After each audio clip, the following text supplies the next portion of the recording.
വൈകുന്നേരം ഏകദേശം 7 മണിയോടുകൂടി പള്ളിക്ക് സമീപമുള്ള സ്കൂളിന്റെ ഗേറ്റിന് സമീപത്തേക്ക് രാമകൃഷ്ണൻ എന്നൊരു വ്യക്തി എത്തി. ആ സമയത്ത് അയാളെ അവിടെ കണ്ട് സംശയം തോന്നിയ സെക്യൂരിറ്റി കാര്യം അന്വേഷിച്ചപ്പോഴായിരുന്നു ഹൈസ്കൂൾ വിഭാഗത്തിൽ പഠിപ്പിക്കുന്ന മീനാക്ഷി ടീച്ചർ സ്കൂൾ വിട്ട് 7 മണിയായിട്ടും വീട്ടിലേക്ക് എത്തിയിട്ടില്ല എന്നുള്ള കാര്യം ഭർത്താവ് രാമകൃഷ്ണൻ സെക്യൂരിറ്റിയോട് പറയുന്നത്. വൈകുന്നേരം 5 മണിയോടുകൂടി തന്നെ തന്റെ സ്കൂട്ടറിൽ ടീച്ചർ സ്കൂളിൽ നിന്ന് പുറത്തേക്ക് പോയിട്ടുണ്ടെന്ന് സെക്യൂരിറ്റി രാമകൃഷ്ണനെ അറിയിച്ചു. 5 മണിക്ക് സ്കൂളിൽ നിന്നിറങ്ങിയാൽ 5:40 ടീച്ചർ വീട്ടിലെത്തേണ്ടതാണ്. ടീച്ചർ സ്കൂളിൽ നിന്നിറങ്ങിയ വഴിയിലൂടെ തന്നെ ഭർത്താവും ഒന്ന് സഞ്ചരിച്ചു നോക്കി. 5:15 സമീപത്തുള്ള റെയിൽവേ ക്രോസിന് സമീപത്തേക്ക് ടീച്ചർ എത്താറുണ്ട്. റെയിൽവേ ക്രോസിന് സമീപത്തുള്ള കടകളിൽ അന്വേഷിച്ചപ്പോൾ 5:15 ടീച്ചറെ അവിടെ വെച്ച് പലരും കണ്ടതായി ഭർത്താവ് രാമകൃഷ്ണനോട് പറഞ്ഞു. റെയിൽവേ ക്രോസ് കഴിഞ്ഞതിന് ശേഷമുള്ള കടകളിൽ തിരക്കിയപ്പോഴും ടീച്ചറെ അവരൊക്കെ കണ്ടതായി അയാളെ അറിയിച്ചു. 5:30 മണിയോടടുപ്പിച്ച് തന്നെ മീനാക്ഷി ടീച്ചർ ആ ഭാഗത്തൊക്കെ എത്തിയിട്ടുണ്ടെന്ന് ഭർത്താവിന് മനസ്സിലായി. ആ കടയുടെ സമീപത്ത് നിന്നും 10 മിനിറ്റ് കൂടി വണ്ടി ഓടിച്ചാൽ വീട്ടിലേക്ക് എത്താവുന്നതാണ്.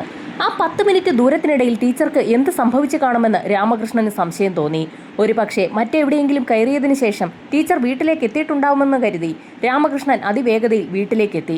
എന്നാൽ മീനാക്ഷി ടീച്ചറെ വീട്ടിലെങ്ങും കണ്ടെത്താൻ രാമകൃഷ്ണന് കഴിഞ്ഞില്ല. ടീച്ചർ വീട്ടിലെത്തിയിട്ടില്ല എന്ന് മനസ്സിലാക്കിയതോടുകൂടി രാമകൃഷ്ണൻ തനിക്ക് പരിചയമുള്ള വ്യക്തികളെയൊക്കെ വിളിച്ച് മീനാക്ഷി ടീച്ചറെ അന്വേഷിച്ചു. ബന്ധുക്കളുടെ ആരുടെയും വീട്ടിലെത്തിയിട്ടില്ല എന്ന് മനസ്സിലായ നിമിഷത്തിൽ തന്നെ രാമകൃഷ്ണനും സുഹൃത്തുക്കളും അയൽവാസികളും ഒക്കെ ചേർന്ന് മീനാക്ഷി ടീച്ചറെ ആ പ്രദേശത്തൊക്കെ അന്വേഷിച്ചു. ടീച്ചർ പഠിപ്പിക്കുന്ന സ്റ്റുഡൻസിന്റെ വീട്ടിൽ വരെ അന്വേഷണവുമായി എത്തി. സമയം വൈകുന്തോറും രാമകൃഷ്ണന് ഭയം കൂടി വന്നു. പിന്നീട് അധികം വെച്ച് താമസിപ്പിക്കാതെ തന്നെ സമീപത്തുള്ള സ്റ്റേഷനിൽ പരാതിയുമായി രാമകൃഷ്ണൻ എത്തി. രാമകൃഷ്ണനോടും സുഹൃത്തുക്കളോടും പല കാര്യങ്ങളും പോലീസുകാർ ചോദിച്ചു. അധികം വീടുകളിലോ സുഹൃത്തുക്കളുടെ വീടുകളിലോ ഒന്നും പോകുന്ന ശീലം മീനാക്ഷി ടീച്ചർക്കില്ല. സ്കൂള് വിട്ടാൽ വീട്ടിലേക്ക് തന്നെയാണ് എത്താറുള്ളത്. ആ സമയത്തായിരുന്നു പോലീസുകാർക്ക് ഒരു സംശയം തോന്നിയത്.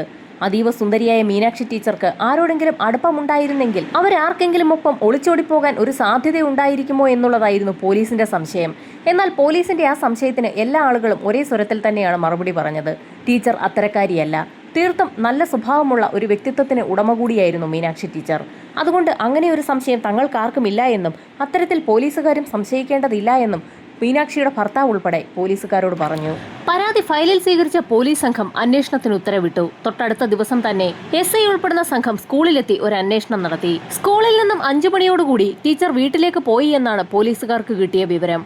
ടീച്ചർ സഞ്ചരിച്ചിട്ടുള്ള വഴിയിലൂടെ പോലീസ് സംഘം ഒരു അന്വേഷണം നടത്തിയപ്പോൾ 5:15 ലെവൽ ക്രോസിന് സമീപത്ത് ടീച്ചറെ കണ്ടതായി ചില കടക്കാരൊക്കെ പോലീസിന് മൊഴി നൽകി.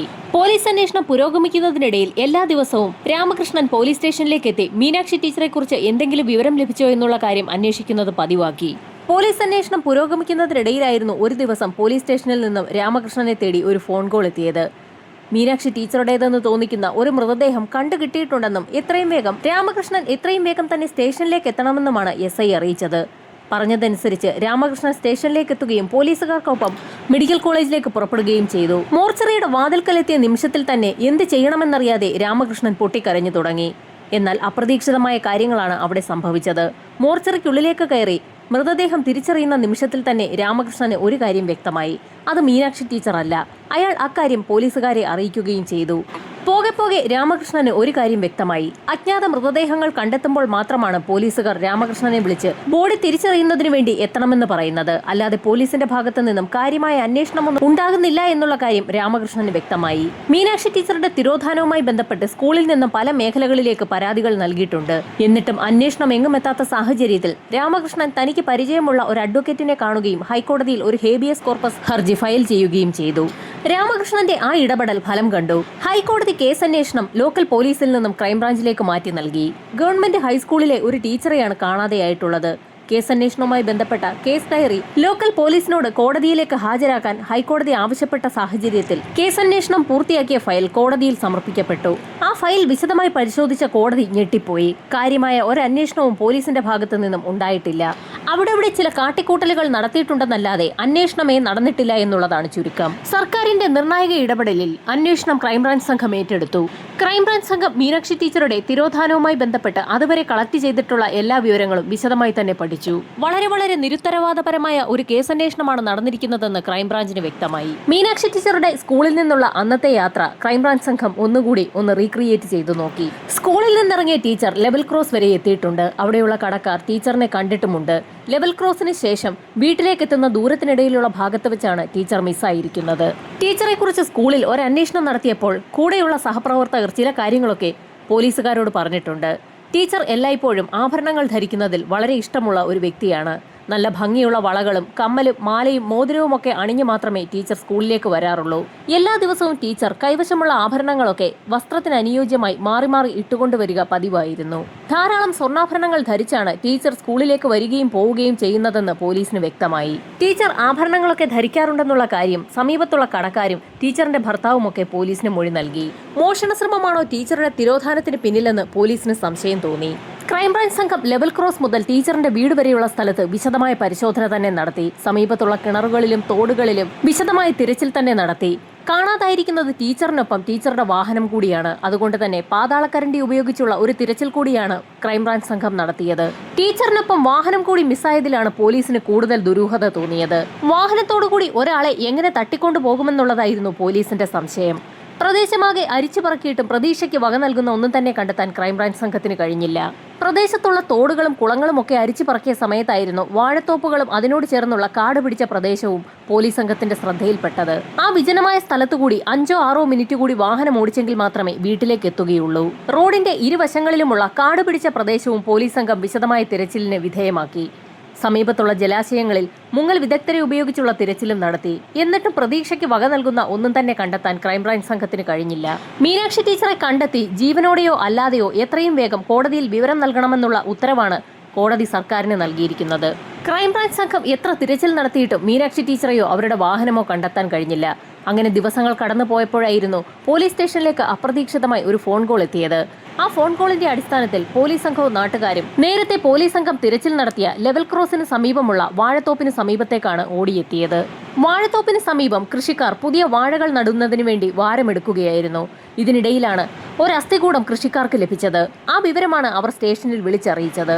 പോലീസ് നിർദ്ദേശം നൽകിയതിനെ തുടർന്ന് ഫോറൻസിക് സംഘവും സംഭവസ്ഥലത്തേക്ക് എത്തി. ഫോറൻസിക് സംഘം വിശദമായ പരിശോധന നടത്തിയപ്പോഴാണ് ആ അസ്ഥികൂടത്തിന് സമീപത്ത് നിന്നും മറ്റു ചില കാര്യങ്ങൾ കൂടി ലഭിച്ചത്. ഒരു സിൽക്ക് സാരിയാണ് ഫോറൻസിക് സംഘത്തിന് ലഭിച്ചിരിക്കുന്നത്. പച്ച നിറത്തിലുള്ള ഒരു സിൽക്ക് സാരി ഏകദേശം പൊടിഞ്ഞു തുടങ്ങിയ അവസ്ഥയിൽ ആ ചെളിക്കുള്ളിൽ നിന്നും കണ്ടെത്തി. അസ്ഥികൂടത്തിന്റെ കാലിൽ ഒരു വെള്ളിക്കൊലുസും കയ്യിൽ ഒരു വെള്ളിയുടെ ബ്രേസ്ലെറ്റുമുണ്ട്. വിരലിൽ ഒരു വെള്ളി മോതിരവും ധരിച്ചിട്ടുണ്ട്. ഒരു സ്ത്രീയുടെ എല്ലിൻകൂടാണ് അവിടെ നിന്ന് ലഭിച്ചിരിക്കുന്നത്. അവരുടെ കൃത്യമായ പ്രായം വിദഗ്ധമായ പരിശോധനയ്ക്ക് ശേഷം മാത്രമേ പറയാൻ സാധിക്കുകയുള്ളൂ എങ്കിലും അവരുടെ മരണം സംഭവിച്ച സമയത്ത് ഏകദേശം 30 വയസ്സിൽ കൂടുതൽ പ്രായമുണ്ടാകാനാണ് സാധ്യതയെന്നും ഫോറൻസിക് സംഘം ക്രൈംബ്രാഞ്ചിനെ അറിയിച്ചു. കാണാതായിരിക്കുന്ന മീനാക്ഷി ടീച്ചർക്കും ഏകദേശം 30 വയസ്സിന് മുകളിലാണ് പ്രായമുള്ളത്. സംശയം തോന്നിയ ക്രൈംബ്രാഞ്ച് സംഘത്തിലെ തലവൻ ഉടൻ തന്നെ മീനാക്ഷി ടീച്ചറുടെ ഭർത്താവ് രാമകൃഷ്ണനെ ആ സ്ഥലത്തേക്ക് വിളിച്ചു വരുത്തി. രാമകൃഷ്ണൻ ഇപ്പോൾ വീട്ടിൽ തന്നെ ഒറ്റയിരിപ്പാണ്. അയാളുടെ ഭാര്യയെ കാണാതെയായിട്ട് ഏകദേശം 1.5 വർഷം പിന്നിട്ടിരിക്കുകയാണ്. ടീച്ചറെക്കുറിച്ച് ആലോചിച്ച് രാമകൃഷ്ണൻ വീട്ടിൽ തന്നെ ഇരിക്കുന്ന സമയത്താണ് പോലീസ് സംഘം അയാളെ ആ വാഴത്തോപ്പിന് സമീപത്തേക്ക് വിളിച്ചു വരുത്തിയത്. അസ്ഥികൂടത്തിലേക്ക് സൂക്ഷിച്ചു നോക്കിയ രാമകൃഷ്ണൻ ആ സമയത്തായിരുന്നു അസ്ഥികൂടത്തിന് സമീപം കിടക്കുന്ന പച്ച പട്ടുസാരി ശ്രദ്ധിക്കുന്നത്. ആ പട്ടുസാരി കണ്ട നിമിഷത്തിൽ തന്നെ രാമകൃഷ്ണൻ അലമുറയിട്ട് കരഞ്ഞു തുടങ്ങി. മീനാക്ഷി ടീച്ചറെ കാണാതാകുന്നതിന് ഏതാനും ദിവസങ്ങൾക്ക് മുൻപായിരുന്നു ടീച്ചറുടെ പിറന്നാൾ. ആ സമയത്ത് പച്ച നിറത്തിലുള്ള പട്ടുസാരിയായിരുന്നു രാമകൃഷ്ണൻ വാങ്ങി നൽകിയത്. ആ സാരിയാണ് ഇപ്പോൾ ആ വാഴത്തോട്ടത്തിൽ കിടക്കുന്നത്. മീനാക്ഷി ടീച്ചറുടെ ബാക്കിയുള്ള ആഭരണങ്ങളൊന്നും തന്നെ കാണാനില്ല. മീനാക്ഷി ടീച്ചറുടെ ശരീരത്തിലുണ്ടായിരുന്ന സ്വർണ്ണാഭരണങ്ങളൊന്നും തന്നെ കാണാനില്ല. ആ പച്ച പട്ടുസാരിക്ക് പുറമെ അവർ ധരിച്ചിരുന്ന വസ്ത്രങ്ങളൊന്നും തന്നെ അവിടെ നിന്നും കണ്ടെത്താനായിട്ടില്ല. അസ്ഥികൂടത്തിൽ നിന്ന് മാറി മറ്റൊരു സ്ഥലത്താണ് ടീച്ചറുടെ സാരി കിടന്നിരുന്നത്. അതിൽ നിന്നും ഒരു കാര്യം പോലീസിന് വ്യക്തമായി. ടീച്ചറുടെ ശരീരത്തിൽ നിന്നും വസ്ത്രങ്ങൾ അഴിച്ചെടുക്കപ്പെട്ടിട്ടുണ്ട്. ആ വിജനമായ സ്ഥലത്ത് വെച്ച് ടീച്ചറെ ആരെങ്കിലും കീഴ്പ്പെടുത്തിയതാകുമോ എന്ന് പോലും പോലീസ് സംശയിച്ചു. സാരി ലഭിച്ചെങ്കിൽ പോലും ടീച്ചർ തന്നെയാണോ മരണപ്പെട്ടിരിക്കുന്നത് എന്ന് ഉറപ്പാക്കണമെങ്കിൽ DNA പരിശോധനാ ഫലം കൂടി പുറത്തുവരണം. ടീച്ചറുടെ മാതാപിതാക്കൾ ജീവിച്ചിരിക്കുന്നത് കൊണ്ട് തന്നെ അവരെ ഉടൻ തന്നെ സംഭവസ്ഥലത്തെത്തിച്ച് DNA ശേഖരിക്കുകയും ചെയ്തു. ഇതോടൊപ്പം തന്നെ അസ്ഥികൂടത്തിന്റെ DNA എടുക്കുന്നതിനുള്ള നടപടികളും ആരംഭിച്ചു. ലഭിച്ചിരിക്കുന്നത് അസ്ഥികൂടമായതുകൊണ്ട് തന്നെ പോസ്റ്റ്മോർട്ടം നടത്തുന്ന ഡോക്ടർമാർക്കും മരണം എങ്ങനെയാണ് സംഭവിച്ചതെന്ന് കണ്ടെത്താൻ ബുദ്ധിമുട്ടുണ്ടായിരുന്നു. ആ അസ്ഥികളിൽ ബലപ്രയോഗം നടന്നിട്ടുണ്ട്. അസ്ഥികൂടത്തിന്റെ കാലുകൾ രണ്ടും വലിച്ചു വിടർത്തി വെച്ച നിലയിലായിരുന്നു. ടീച്ചർ റേപ്പ് ചെയ്യപ്പെട്ടിട്ടുണ്ടോ എന്ന് ഡോക്ടർമാർക്ക് പോലും സംശയം തോന്നി. എങ്കിൽ പോലും ആ എല്ലും കൂടത്തിൽ നോക്കി കാര്യങ്ങൾ വിശദമായി പറയാൻ ഡോക്ടർമാർക്ക് പോലും കഴിയാത്ത അവസ്ഥയായിരുന്നു. കാലുകൾ വലിച്ചു വിടർത്തിയതിന്റെ ഭാഗമായി എല്ലുകൾക്ക് ക്ഷതം സംഭവിച്ചിട്ടുണ്ട്. അതുകൊണ്ടാണ് ഡോക്ടർമാർ തങ്ങളുടെ സംശയം ക്രൈംബ്രാഞ്ചിനെ അറിയിച്ചത്. DNA പരിശോധനാ ഫലം പുറത്തു വന്നതോടുകൂടി കൊല്ലപ്പെട്ടിരിക്കുന്നത് മീനാക്ഷി ടീച്ചറാണെന്ന് ഉറപ്പായി. അത് മാത്രവുമല്ല, ആ വ്യക്തിയുടെ മരണം സംഭവിച്ചിട്ട് ഇപ്പോൾ 1.5 വർഷം പിന്നിട്ടിരിക്കുകയാണ്. അതിനർത്ഥം മീനാക്ഷി ടീച്ചറെ കാണാതായ ആ സമയത്ത് തന്നെ അവരുടെ കൊലപാതകവും സംഭവിച്ചു എന്നുള്ളതാണ്. ഇനിയാണ് നിരവധി ചോദ്യങ്ങൾക്ക് ഉത്തരം ലഭിക്കേണ്ടത്. ടീച്ചറുടെ മൃതദേഹം ലഭിച്ച സാഹചര്യത്തിൽ ടീച്ചർ ഓടിച്ചുകൊണ്ടുപോയ ആ സ്കൂട്ടർ എവിടെ പോയി? ഇതിനിടയിൽ നാട്ടുകാർ തന്നെ ആ വാഴത്തോപ്പ് മുഴുവൻ അരിച്ചു പറക്കി നോക്കി. അപ്പോഴാണ് വാഴത്തോട്ടത്തിന് സമീപമുള്ള ഒരു പൊട്ടക്കിണർ നാട്ടുകാരുടെ ശ്രദ്ധയിൽപ്പെട്ടത്. പൊട്ടക്കിണറ്റിലേക്ക് പോലീസുകാരുടെ സഹായത്തോടുകൂടി പാതാളക്കരണ്ടി ഇറക്കി ഒരു തിരച്ചിൽ നടത്തിയപ്പോഴായിരുന്നു പാതാളക്കരണ്ടി ഒരു ലോഹഭാഗത്തിൽ സ്പർശിച്ചത്. ആ കിണറിനുള്ളിൽ നിന്നും പാതാളക്കരണ്ടി ഒരു സാധനം പുറത്തേക്ക് വലിച്ചിട്ടു. നാട്ടുകാരൊക്കെ ആ കാഴ്ച കണ്ട് ഞെട്ടിപ്പോയി. ടീച്ചർ ഉപയോഗിച്ചിരുന്ന അതേ സ്കൂട്ടർ തന്നെയാണ് പൊട്ടക്കിണറ്റിൽ നിന്നും ഇപ്പോൾ ലഭിച്ചിരിക്കുന്നത്. ടീച്ചറെ കൊലപ്പെടുത്തിയ വ്യക്തി അല്ലെങ്കിൽ വ്യക്തികൾ ടീച്ചറുടെ സ്കൂട്ടർ ആ പൊട്ടക്കിണറ്റിലേക്ക് ആരുമറിയാതെ തള്ളിയിട്ടിരിക്കുകയാണെന്ന് നാട്ടുകാർക്കും പോലീസിനും ഒരുപോലെ വ്യക്തമായി. ഒരാൾക്ക് ഒറ്റയ്ക്ക് ടീച്ചറെ കൊലപ്പെടുത്തിയ ശേഷം സ്കൂട്ടർ പൊട്ടക്കിണറ്റിൽ കൊണ്ടുപോയി തള്ളാൻ കഴിയുമോ എന്നുള്ളതായിരുന്നു പോലീസിന്റെ സംശയം. കൊലപാതകത്തിന് പിന്നിലുള്ള വ്യക്തികളെ എങ്ങനെ കണ്ടെത്തുമെന്നോർത്ത് പോലീസ് സംഘം ആകെ വലഞ്ഞു. ടീച്ചർ 7 പവനിലധികം തൂക്കം വരുന്ന മാലയാണ് സാധാരണയായി ധരിക്കാറുള്ളത്. ഇരു കൈകളിലുമായി 8 പവനോളം തൂക്കം വരുന്ന വളകളും ഉണ്ടാകും. ചില ദിവസങ്ങളിലൊക്കെ 4 പവൻ തൂക്കം വരുന്ന വലിയ വള ധരിച്ചുകൊണ്ട് ടീച്ചർ വരാറുണ്ടെന്നും സഹപ്രവർത്തകർ പോലീസിന് റിപ്പോർട്ട് ചെയ്തിട്ടുണ്ട്. ഏകദേശം 15 പവനോളം തൂക്കം വരുന്ന ആഭരണങ്ങൾ ടീച്ചറിന്റെ ബോഡിയിൽ ഉണ്ടായിരിക്കണം.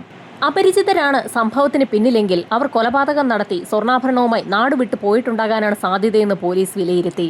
ഇനിയൊരു പക്ഷേ ആ പ്രദേശത്ത് തന്നെയുള്ള ആളുകളാണെങ്കിൽ ഇത്രയും സ്വർണം ഒരുമിച്ച് ലഭിച്ചാൽ അത് അവരുടെ ജീവിതത്തിൽ ഒരു വലിയ മാറ്റം തന്നെ വരുത്തിയേക്കാം. സാധാരണക്കാരായ ആളുകളാണെങ്കിൽ ഇത്രയധികം സ്വർണമൊക്കെ വിറ്റ് ഒരൽപ്പം പണക്കാരാകാനും സാധ്യതയുണ്ടെന്ന് പോലീസ് വിലയിരുത്തി. അത്തരത്തിൽ ആരെങ്കിലും പെട്ടെന്ന് ധനികരായി മാറിയിട്ടുണ്ടോ എന്ന് പോലീസ് സംഘം വിശദമായൊരു അന്വേഷണം നടത്തി. പോലീസിന്റെ ആ അന്വേഷണത്തിന് ഫലവും ഉണ്ടായി. ആ പ്രദേശത്ത് തന്നെയുള്ള ജോലിക്കൊന്നും പോകാൻ അധികം താല്പര്യമില്ലാത്ത ഷൺമുഖൻ എന്നൊരു വ്യക്തിയെ പോലീസ് സംഘം കണ്ടെത്തി. നേരത്തെ ജോലിക്കൊന്നും പോകാതെ ഇരുന്ന ഷൺമുഖൻ ഇപ്പോൾ ജോലിക്ക് പോയി ധാരാളം സമ്പാദിച്ചു എന്നാണ് നാട്ടുകാർ പറയുന്നത്. അയാൾ പുതിയ വാഹനം വാങ്ങുകയും വീടൊക്കെ ഒന്ന് നന്നാക്കുകയും ചെയ്തിട്ടുണ്ട്. അതിനു പുറമെ ഭാര്യയ്ക്ക് 1.5 പവനോളം തൂക്കം വരുന്ന മാലയും വാങ്ങി നൽകിയിട്ടുണ്ട്. എല്ലാം ഈ 1.5 വർഷം കൊണ്ട് സംഭവിച്ചതാണ്. ഒരു പണിക്കും പോകാതെ ഇരുന്ന ഷൺമുഖൻ അത്രയധികം വേഗത്തിൽ എങ്ങനെയാണ് ജോലിക്ക് പോയി ഇത്രയധികം സമ്പാദിച്ചതെന്ന് നാട്ടുകാർക്ക് നേരത്തെ തന്നെ സംശയമുണ്ടായിരുന്നു. അവർ ആ കാര്യങ്ങളൊക്കെ പോലീസിന് റിപ്പോർട്ട് ചെയ്യുകയും ചെയ്തു. പോലീസുകാർക്കും അത് കേട്ടപ്പോൾ ചില സംശയങ്ങൾ തോന്നി. പോലീസ് സംഘം അങ്ങനെ നാട്ടുകാരുടെ സഹായത്തോടുകൂടി ഷൺമുഖത്തിന്റെ വീട് അന്വേഷിച്ച് അവിടെ എത്തി. അവിടെ എത്തിയ സമയത്ത് അയാളുടെ ഭാര്യ മാത്രമായിരുന്നു വീട്ടിലുണ്ടായിരുന്നത്. ഷൺമുഖൻ ജോലിക്ക് പോയി എന്നാണ് ആ സ്ത്രീ പറഞ്ഞത്. അയാൾ ജോലി കഴിഞ്ഞ് മടങ്ങിയെത്തുന്ന സാഹചര്യത്തിൽ സ്റ്റേഷനിലെത്തി റിപ്പോർട്ട് ചെയ്യണമെന്ന് പറഞ്ഞതിന് ശേഷം SI ഉൾപ്പെടുന്ന സംഘം അവിടെ നിന്ന് മടങ്ങിപ്പോയി. തൊട്ടടുത്ത ദിവസവും ഷൺമുഖം പോലീസ് സ്റ്റേഷനിലേക്ക് എത്താത്ത സാഹചര്യത്തിൽ ക്രൈംബ്രാഞ്ച് സംഘത്തിന്റെ നിർദ്ദേശമനുസരിച്ച് SI ഉൾപ്പെടുന്ന സംഘം ഷൺമുഖത്തിന്റെ വീട്ടിലെത്തി അന്വേഷിച്ചെങ്കിലും അയാൾ ജോലി കഴിഞ്ഞ് മടങ്ങിയെത്തിയിട്ടില്ല എന്നുള്ള മറുപടിയായിരുന്നു ഭാര്യയുടെ ഭാഗത്തു നിന്ന് ലഭിച്ചത്. 3-4 ദിവസമായിട്ടും ഷൺമുഖം പോലീസ് സ്റ്റേഷനിലേക്ക് വരാതെയായപ്പോൾ ക്രൈംബ്രാഞ്ച് സംഘത്തിന് സംശയം തോന്നി. യഥാർത്ഥത്തിൽ അവർക്ക് ഷൺമുഖത്തിന് സംശയമൊന്നും ഉണ്ടായിരുന്നില്ല. അയാൾ എങ്ങനെയാണ് അത്രയും വേഗത്തിൽ പണമുണ്ടാക്കി വീടൊക്കെ ശരിയാക്കി എടുത്തതെന്നും വാഹനം വാങ്ങിയതെന്നും പോലീസുകാർക്ക് ഒന്നറിയണമായിരുന്നു. അത് ചോദിക്കുന്നതിന് വേണ്ടി മാത്രമായിരുന്നു ഷൺമുഖത്തോട് സ്റ്റേഷനിൽ ഹാജരാകാൻ പറഞ്ഞത്. എന്നാൽ അയാൾ ഇത്രയും ദിവസമായിട്ടും സ്റ്റേഷനിൽ എത്താത്ത സാഹചര്യത്തിലാണ് പോലീസുകാർക്ക് സംശയം തോന്നിയത്. അയാൾ പോലീസിൽ നിന്ന് മുങ്ങി നടക്കുകയാണോ എന്ന് സംശയം തോന്നിയ പോലീസ് സംഘം ഉടൻ തന്നെ അക്കാര്യം ക്രൈംബ്രാഞ്ചിനെ അറിയിക്കുകയും ഷൺമുഖത്തിനെ അതിവേഗം പിടികൂടാൻ ക്രൈംബ്രാഞ്ച് സംഘം ഉത്തരവിടുകയും ചെയ്തു. 2 ദിവസത്തെ തിരച്ചിലിനൊടുവിൽ പോലീസ് സംഘത്തിന്റെ പിടിയിൽ ഒടുവിൽ ഷൺമുഖം പെടുകയും ചെയ്തു. ഷൺമുഖത്തെ പോലീസ് സംഘം ക്രൈംബ്രാഞ്ചിന് മുൻപിൽ ഹാജരാക്കി ചോദ്യം ചെയ്യൽ ആരംഭിച്ചു. ഷൺമുഖത്തെക്കുറിച്ച് പല കാര്യങ്ങളും പോലീസ് സംഘം ചോദിച്ചു തുടങ്ങി. ഇതിനിടയിലായിരുന്നു ക്രൈംബ്രാഞ്ച് ഉദ്യോഗസ്ഥൻ അപ്രതീക്ഷിതമായി ഒരു ചോദ്യം ഷൺമുഖത്തോട് ചോദിക്കുന്നത്. മീനാക്ഷി ടീച്ചറെ കൊലപ്പെടുത്തി അവരുടെ ആഭരണങ്ങൾ എടുത്ത ശേഷം അതിൽ നിന്നും ആഭരണം ഉണ്ടാക്കി ഭാര്യയ്ക്ക് കൊടുത്തപ്പോൾ പോലീസ് സംഘം നിന്നെ പിടികൂടില്ല എന്ന് നീ ഉറച്ചു വിശ്വസിച്ചിരുന്നോ എന്നാണ് ക്രൈംബ്രാഞ്ച് മേധാവി അപ്രതീക്ഷിതമായി ഷൺമുഖത്തോട് ചോദിച്ചത്. അപ്രതീക്ഷിതമായി മീനാക്ഷി ടീച്ചറുടെ ആഭരണങ്ങൾ താൻ ഭാര്യയ്ക്ക് കൊടുത്ത കാര്യം പോലീസുകാരെങ്ങനെ അറിഞ്ഞു എന്നോർത്ത് ഷൺമുഖത്തിന്റെ മുഖമൊന്ന് വിളറി വെളുത്തു. തനിക്കൊന്നും അറിയില്ല എന്ന് ഷൺമുഖം ആവർത്തിച്ച് പറഞ്ഞെങ്കിലും പോലീസുകാരുടെ കർക്കശമായ ചോദ്യം ചെയ്യലുകൾക്ക് മുൻപിൽ ഷൺമുഖത്തിന് പിടിച്ചു നിൽക്കാൻ കഴിയാതെ അയാൾ പല കഥകളും പറഞ്ഞു തുടങ്ങി. ജോലിക്കൊന്നും പോകാതെ റോഡിന്റെ വശങ്ങളിലും വാഴത്തോപ്പിലുമൊക്കെ നിലയുറപ്പിക്കാറുണ്ടായിരുന്ന ഷൺമുഖം പതിവായി ഒരു കാഴ്ച കാണാറുണ്ടായിരുന്നു. ധാരാളം ആഭരണങ്ങളൊക്കെ ധരിച്ച് നന്നായി ഒരുങ്ങി രാവിലെ സ്കൂട്ടറിൽ സ്കൂളിലേക്ക് പോവുകയും തിരികെ പോവുകയും ഒക്കെ ചെയ്യാറുണ്ടായിരുന്ന മീനാക്ഷി ടീച്ചറെ സ്കൂളിലേക്ക് പോകുമ്പോഴും വരുമ്പോഴുമൊക്കെ ടീച്ചർ ധരിച്ചിരുന്ന ആഭരണങ്ങളൊക്കെ ഷൺമുഖം പ്രത്യേകം ശ്രദ്ധിച്ചിരുന്നു. എങ്ങനെ പോയാലും ഒരു 15 പവനിൽ കൂടുതലുള്ള ആഭരണങ്ങൾ ടീച്ചർ ധരിക്കാറുണ്ടെന്ന് അയാൾക്ക് വ്യക്തമായി. സ്വർണത്തിന്റെ വില കുതിച്ചുയരുന്ന സാഹചര്യത്തിലാണ് ഇത്രയും സ്വർണം ധരിച്ചുകൊണ്ട് ടീച്ചർ സ്കൂളിലേക്ക് പോവുകയും വരികയും ഒക്കെ ചെയ്യുന്നത്. ആ സ്വർണം സ്ഥിരമായി കണ്ട് അതൊന്ന് സ്വന്തമാക്കണമെന്നുള്ള മോഹം ഷൺമുഖത്തിന് തോന്നി. പക്ഷേ സ്കൂട്ടറിൽ യാത്ര ചെയ്യുന്നത് കൊണ്ട് തന്നെ അവരുടെ ശരീരത്തിലുള്ള സ്വർണ്ണാഭരണങ്ങൾ എങ്ങനെ തട്ടിയെടുക്കുമെന്നുള്ളതായിരുന്നു പിന്നീട് ഷൺമുഖത്തിന്റെ ഒരേ ഒരു ചിന്ത. വീട്ടിൽ കയറി മോഷ്ടിക്കാൻ ഒരു കാരണവശാലും സാധിക്കില്ല. പിന്നീട് ഏക വഴി ലെവൽ ക്രോസിന് ശേഷം ടീച്ചറിന്റെ വീടെത്തുന്നതിന് മുൻപുള്ള ആ വിജനമായ പ്രദേശമാണ്. അവിടെ വെച്ച് വാഹനം തടഞ്ഞ് ടീച്ചറിന്റെ ശരീരത്തിലുള്ള ആഭരണങ്ങളൊക്കെ ഭീഷണിപ്പെടുത്തി തട്ടിയെടുക്കാമെന്ന് തന്നെ ഷൺമുഖം തീരുമാനിച്ചു. തന്നെ ടീച്ചർ തിരിച്ചറിയാതിരിക്കുന്നതിനായി ഒരു മുഖംമൂടി ധരിക്കാമെന്നും അയാൾ തീരുമാനിച്ചു. പക്ഷെ ആ സമയത്താണ് തന്നെ കൊണ്ട് ഒറ്റയ്ക്ക് അത്തരത്തിലൊരു കാര്യം നടത്തിയെടുക്കാൻ സാധിക്കുമോ എന്നുള്ള ഒരു സംശയം ഷൺമുഖത്തിന് തോന്നിയത്. അങ്ങനെയാണ് ഷൺമുഖം തന്റെ മനസ്സിലുള്ള ഐഡിയ തന്റെ സുഹൃത്തായ കുമാർ എന്ന വ്യക്തിയോട് തുറന്നു പറയുന്നത്. ഷൺമുഖത്തെ പോലെ തന്നെ ജോലിക്കൊന്നും പോകാതെ കറങ്ങിത്തിരിഞ്ഞു നടക്കുന്ന ഒരു വ്യക്തിയാണ് കുമാർ. ജോലിക്കൊന്നും പോകാതെ കറങ്ങിത്തിരിഞ്ഞു നടക്കുന്ന ഷൺമുഖവും കുമാറും ഒക്കെ ആരുടെയെങ്കിലുമൊക്കെ വാഴത്തോപ്പിൽ കയറി വാഴക്കുലകൾ മോഷ്ടിച്ചുകൊണ്ട് ദൂരെ ഏതെങ്കിലും ചന്തയിൽ കൊണ്ടുപോയി വിറ്റ് കാശാക്കുന്നത് പതിവാണ്. സ്ഥിരമായി ഒരു തോട്ടത്തിൽ നിന്നും വാഴക്കുല മോഷ്ടിക്കുന്നത് അവരുടെ രീതിയല്ല. പല സ്ഥലങ്ങളിലുമുള്ള വാഴത്തോപ്പുകൾ കേന്ദ്രീകരിച്ചാണ് അവർ മോഷണം നടത്താറുള്ളത്. ചെറിയ ചെറിയ മോഷണങ്ങൾ മാത്രം നടത്തിയാൽ ജീവിതം മുൻപോട്ട് പോകില്ല എന്നും അതിനായി മീനാക്ഷി ടീച്ചറുടെ ആഭരണങ്ങൾ മോഷ്ടിക്കാമെന്നുമായിരുന്നു ഷൺമുഖം കുമാറിനോട് പറഞ്ഞത്. മീനാക്ഷി ടീച്ചറെ കുറിച്ച് കേട്ടപ്പോൾ തന്നെ കുമാറിന് അതിശയം തോന്നി. കാരണം അതേ മീനാക്ഷി ടീച്ചറെ പലപ്പോഴും റോഡിൽ വെച്ച് താൻ കാണാറുണ്ട്. ടീച്ചർ കടന്നു പോകുമ്പോൾ ആ കാഴ്ച നോക്കി കുമാർ നിൽക്കാറുമുണ്ട്. താൻ മനസ്സുകൊണ്ട് ഒത്തിരിയേറെ ആഗ്രഹിക്കുന്ന മീനാക്ഷി ടീച്ചറുടെ ആഭരണങ്ങൾ മോഷ്ടിക്കുന്ന കാര്യമാണ് ഇപ്പോൾ ഉറ്റ സുഹൃത്ത് തന്നോട് പറയുന്നതെന്ന് കുമാറിന് വ്യക്തമായി. മീനാക്ഷി ടീച്ചറുടെ ആഭരണങ്ങൾ മോഷ്ടിക്കണമെങ്കിൽ അവരെ ഉറപ്പായും വഴിയിൽ പിടിച്ചു നിർത്തേണ്ടി വരും. അക്കാര്യം ആലോചിച്ചപ്പോൾ തന്നെ കുമാറിന് ത്രില്ലായി. മീനാക്ഷി ടീച്ചറുടെ ദിനചര്യകൾ ഒന്നുകൂടി കൃത്യമായി പഠിക്കാൻ ഇരുവരും തീരുമാനിച്ചു. കൃത്യമായി അവർ സ്കൂളിൽ നിന്ന് മടങ്ങിപ്പോകുന്ന സമയമൊക്കെ ഇരുവരും നോട്ട് ചെയ്യുകയും ചെയ്തു. മീനാക്ഷി ടീച്ചറെ അപകടപ്പെടുത്താൻ പറ്റിയ സ്ഥലം വാഴത്തോപ്പിന് സമീപമുള്ള ആ കാട് തന്നെയാണെന്ന് അവർ ഉറപ്പിച്ചു. അങ്ങനെയാണ് ആ ദിവസം അവർ തിരഞ്ഞെടുത്തത്. അങ്ങനെ ആ വൈകുന്നേരം ഇരുവരും മീനാക്ഷി ടീച്ചറിന്റെ വരവും കാത്ത് വാഴത്തോപ്പിന് സമീപം നിൽക്കുകയായിരുന്നു. ഷൺമുഖത്തിന്റെ കയ്യിൽ നീളമുള്ള ഒരു വടിയുണ്ട്. അയാൾ അത് ചീകി മിനുക്കിക്കൊണ്ട് ആ വഴിയോരത്ത് നിൽക്കുകയാണ്. മീനാക്ഷി ടീച്ചറുടെ വാഹനം അവിടെ എത്തിയ സമയത്തായിരുന്നു അപ്രതീക്ഷിതമായി ഷൺമുഖം തന്റെ കൈവശമുണ്ടായിരുന്ന വടി അതിവേഗതയിൽ മീനാക്ഷി ടീച്ചറുടെ വാഹനത്തിന്റെ ടയറിന്റെ വീലിനിടയിലേക്ക് കയറ്റിയത്. നിമിഷ നേരം കൊണ്ട് വാഹനത്തിന്റെ ബാലൻസ് പോവുകയും മീനാക്ഷി ടീച്ചർ അവിടെ വീഴുകയും ചെയ്തു. എല്ലാ കാര്യവും ഒരു നിമിഷം കൊണ്ടാണ് സംഭവിച്ചത്. താഴെ വീണ മീനാക്ഷി ടീച്ചറെ ഷൺമുഖവും കുമാറും കൂടി പിടിച്ചെഴുന്നേൽപ്പിക്കുകയും അവർ ബഹളം വയ്ക്കാതിരിക്കുന്നതിനായി അവരുടെ സാരിയുടെ തന്നെ മുന്താണി ഉപയോഗിച്ച് മീനാക്ഷി ടീച്ചറുടെ വാயை പൊത്തിപ്പിടിക്കുകയും അവരെ കാടിനുള്ളിലേക്ക് വലിച്ചിഴച്ച് കൊണ്ടുപോവുകയും ചെയ്തു. കൂട്ടത്തിൽ അവരുടെ സ്കൂട്ടറും അവിടെ നിന്നും കാടിനുള്ളിലേക്ക് കൊണ്ടുപോയി. മൂക്കും വായയും കൂടി പൊത്തിപ്പിടിച്ചതിനാൽ ഇടയ്ക്ക് മീനാക്ഷി ടീച്ചറുടെ ബോധം മറയുകയും ചെയ്തു. വാഴത്തോപ്പിനുള്ളിലേക്ക് കൊണ്ടുപോയ ടീച്ചറുടെ ശരീരത്തിലുണ്ടായിരുന്ന ആഭരണങ്ങളൊക്കെ ഷൺമുഖം അഴിച്ചെടുത്തു. ശേഷം അവരെ അവിടെ ഉപേക്ഷിക്കാനായിരുന്നു ഷൺമുഖത്തിന്റെ തീരുമാനം. എന്നാൽ ആ നിമിഷത്തിലായിരുന്നു കുമാർ തന്റെ ആഗ്രഹം ഷൺമുഖത്തെ അറിയിച്ചത്. കുമാർ അതിവേഗത്തിൽ തന്നെ ടീച്ചറുടെ വസ്ത്രങ്ങളൊക്കെ അഴിച്ചെടുക്കുകയും അവരെ അതിക്രൂര പീഡനത്തിന് ഇരയാക്കുകയും ചെയ്തു. ആ കാഴ്ച കണ്ടുകൊണ്ട് നിന്ന ഷൺമുഖവും ടീച്ചറെ പീഡനത്തിന് ഇരയാക്കി. ഇതിനിടയിൽ ബോധം വന്ന ടീച്ചർ എതിർക്കാൻ ശ്രമിച്ചെങ്കിലും അവർക്ക് എതിർക്കാൻ കഴിഞ്ഞില്ല. ഇരുവരെയും ടീച്ചർ തിരിച്ചറിഞ്ഞതുകൊണ്ട് തന്നെ ആ സ്ത്രീയെ അവർ ശ്വാസം മുട്ടിച്ച് കൊലപ്പെടുത്തുകയും ചെയ്തു. ടീച്ചറിന്റെ ഡെഡ് ബോഡി എവിടെ ഒളിപ്പിക്കാമെന്ന് ആലോചിക്കുന്നതിനിടയിലായിരുന്നു കുമാറിന്റെ ശ്രദ്ധയിൽ ഒരു കാഴ്ചപ്പെട്ടത്. അവിടെ വാഴപ്പണയിൽ പണി നടക്കുകയാണ്. വാരമെടുക്കുന്നിടത്ത് വലിയൊരു കുഴി തന്നെ രൂപപ്പെട്ടിട്ടുണ്ട്. ടീച്ചറുടെ മൃതദേഹം അവിടെ ഒളിപ്പിച്ചതിന് ശേഷം ശരീരത്തിലേക്ക് മണ്ണും ചെളിയുമൊക്കെ ഇട്ട് മൂടി അവിടെ ഉറപ്പിക്കാനായിരുന്നു ഇരുവരുടെയും തീരുമാനം. വാരത്തിന്റെ പണി നടക്കുന്നതുകൊണ്ട് തന്നെ അവിടെ ടീച്ചറുടെ മൃതദേഹം ഇട്ടതിന് ശേഷം ആ വാരം പൂർണ്ണമായും അവർ തന്നെ ചെളി കൊണ്ട് മൂടി. കുഴി മൂടുന്നതിന് മുൻപായി അവരുടെ വസ്ത്രത്തിന്റെ ഭാഗങ്ങളും ആ സാരിയുമൊക്കെ കുഴിയിലിടാൻ ഇരുവരും മറന്നതുമില്ല. അതിനുശേഷം അവർ നേരത്തെ ഉണ്ടായിരുന്ന സ്ഥലത്ത് തന്നെ എത്തി ടീച്ചറിന്റെ സ്കൂട്ടറും അവിടെ നിന്ന് എടുത്തുകൊണ്ടുപോയി ആ തോട്ടത്തിന് സമീപത്തുള്ള പൊട്ടക്കിണറ്റിലേക്ക് തള്ളുകയും ചെയ്തു. ഷൺമുഖവും കുമാറും ചേർന്ന് സ്വർണം വീതം വെച്ചെടുത്ത ശേഷം അവിടെ നിന്ന് കടന്നുപോയി. ആഭരണങ്ങൾ ഇരുവരും അവരവരുടെ വീടുകളിൽ കൊണ്ടുപോയി ആരുടെയും ശ്രദ്ധയിൽപ്പെടാത്ത സ്ഥലത്ത് കുഴിച്ചിടുകയാണ് ചെയ്തത്. പിന്നീട് മീനാക്ഷി ടീച്ചറെ അന്വേഷിച്ച് പോലീസ് സംഘവും ക്രൈംബ്രാഞ്ച് സംഘവും ഒക്കെ വാഴത്തോട്ടത്തിന്റെ ഭാഗത്ത് തിരച്ചിൽ നടത്തിയപ്പോൾ നാട്ടുകാരുടെ കൂട്ടത്തിൽ സഹായത്തിനായി സംശയം തോന്നാത്ത രീതിയിൽ ഷൺമുഖവും കുമാറും ഉണ്ടായിരുന്നു. ഷൺമുഖത്തിന്റെ കുറ്റസമ്മതമൊഴി കേട്ട ഉടൻ തന്നെ പോലീസ് സംഘം കുമാറിനെയും കൈയോടെ പിടികൂടി. പ്രതികളുമായി പോലീസ് സംഘം സംഭവസ്ഥലത്തെത്തി തെളിവെടുപ്പ് നടത്തി. അന്വേഷണം പൂർത്തിയാക്കി കുറ്റപത്രം കോടതിയിൽ സമർപ്പിച്ചു. വാദപ്രതിവാദങ്ങൾക്കൊടുവിൽ ഇപ്പോൾ സെഷൻസ് കോർട്ട് ഷൺമുഖത്തിനും കുമാറിനും ജീവപര്യന്തം തടവ് ശിക്ഷ വിധിച്ചു എന്നുള്ള വാർത്തകളാണ് പുറത്തു വന്നിരിക്കുന്നത്. അന്വേഷണം അതിവേഗം പൂർത്തിയാക്കി പ്രതികളിലേക്ക് എത്തിയ ക്രൈംബ്രാഞ്ച് സംഘത്തിന് കോടതിയുടെ പ്രത്യേക പ്രശംസയും ലഭിച്ചു.